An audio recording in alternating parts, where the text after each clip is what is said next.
My Dhyan എത്ര പടം ഞാൻ ധ്യാനെ പറഞ്ഞടാ, ഇന്ന് വരെ ആ മനുഷ്യൻ. ആഹാ, നീ ഒന്ന് ഭൂമിയിലേക്ക് ഇറങ്ങി കിട്ടാൻ കാത്തിരിക്കായിരുന്നടാ. കിടുതാപ്പ് സാറിന്റെ കയ്യിലോട്ട് കൊടുക്ക്.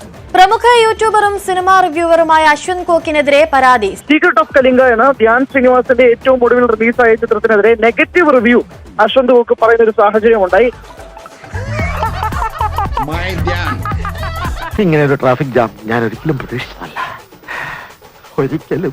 എന്റെ ധ്യാൻ കുട്ടൻ ഇന്ന് വരെ എനിക്കെതിരെ വാക്ക് പറഞ്ഞിട്ടില്ല. മാത്രമല്ല നീ വിട്ട് ഒരു പരിപാടിയില്ല, ബന്ധം സ്വന്തം നോക്കാൻ പറ്റുന്നില്ല.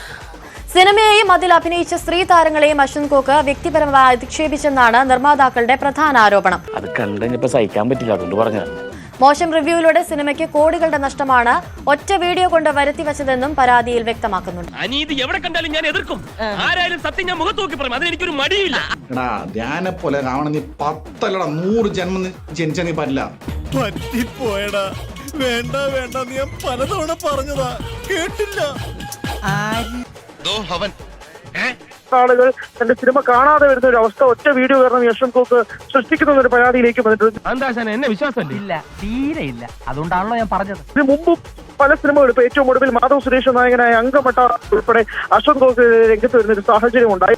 ഈ ഫയലും നോക്കേ, ഇത് മുഴുവൻ ഇവരെ കുറിച്ചുള്ള പരാതികളാ. എടാ, അന്തസ്സുള്ളവര് ആഴ്ചയിലേക്ക് വന്ന് ഒപ്പിട്ട് പോണത് നിനക്കെന്നോണ്ടായിക്കൂടാ. ഈ ഒരു അവസ്ഥയിൽ എങ്ങോട്ടാണ് ഇവരുടെ ഒരു പോക്ക്? സബ്സ്ക്രൈബ് ചെയ്തിട്ട് വരാം.